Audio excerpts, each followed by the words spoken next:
नमस्कार. पुन्हा एकदा आपले स्वागत आहे. पी-एफ खातेधारकांना लवकरच एक आनंदाची बातमी मिळण्याची शक्यता आहे. सरकार यावेळी पी-एफवरील व्याजदर 8.75% पर्यंत वाढवू शकणार आहे.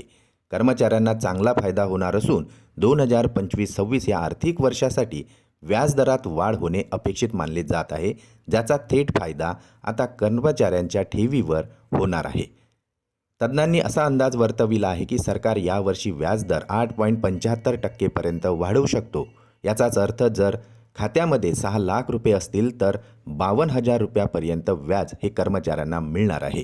जानेवारीमध्ये याला मंजुरी मिळण्याची ही शक्यता व्यक्त केली जात आहे.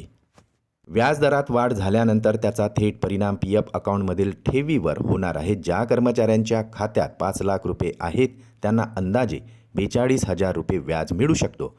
ही रक्कम थेट त्यांच्या निवृत्ती निधीत जमा होणार आहे. नवीन आर्थिक वर्षासाठी जास्त दर मिळण्याची अपेक्षा असल्याने कर्मचाऱ्यांचा उत्साह वाढलेला आहे.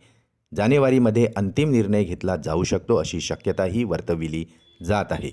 8 कोटी पी-एफ खातेधारक या निर्णयाची आता आतुरतेने वाट पाहत आहेत.